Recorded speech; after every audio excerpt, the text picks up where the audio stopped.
Pourquoi le changement suscite autant de résistance, peur et souffrance? La résistance naît d'une partie du cerveau qui fonctionne selon une séquence très simple.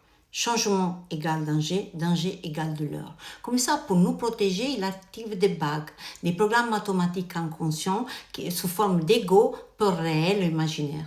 La souffrance provient de deux conditions. La première est notre résistance vis-à-vis du changement, en oubliant que tout est en constante transformation. Qu'on ne le veuille pas, on ne peut pas l'arrêter.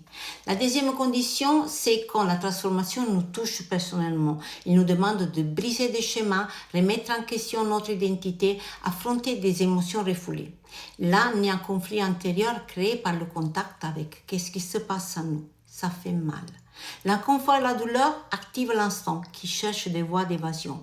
Et là se manifeste le plus grand paradoxe de la douleur. On préfère rester dans des schémas qui nous font mal parce qu'on le connaît plutôt que d'aller vers l'inconnu. On est 1000 fois plus motivé par la peur de perdre que par la possibilité de gagner. Tout cela est renforcé par le dicton.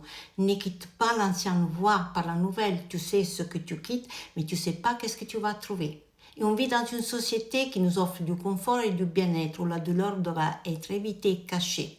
Et souvent, on se réfugie dans des dépendances pour ne pas y faire face. Quoi faire? Qui n'a jamais été dans la situation, qui voulait changer mais ne savait pas comment faire? Ou qui savait comment faire mais n'avait pas les outils? Ou qui avait les outils mais ne se sentait pas prêt à franchir le pas? Tout ça, il doit être accepté et respecté. Mais au moins, on prend conscience et on s'assume la responsabilité que si on continue à faire la même chose, on obtiendra toujours les mêmes résultats. Accepter consciemment nous fait aller vers le changement et pas contre. Ça change notre état d'esprit et élimine beaucoup de résistance.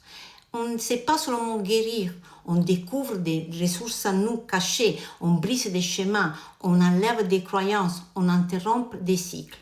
Et pas moins important, on donne l'exemple aux autres. Tout vient de la pensée. Comme disait Aristote, la pensée conditionne l'action. L'action détermine le comportement. Le comportement répété crée l'habitude et l'habitude structure notre caractère. Il faut se rappeler des choses. Quand on travaille sur nous, on n'enlève rien à personne. L'énergie, le temps et l'effort sont les nôtres. La force est à nous, sauf qu'elle est cachée dans des peurs, croyances limitantes et un faible niveau d'estime de soi.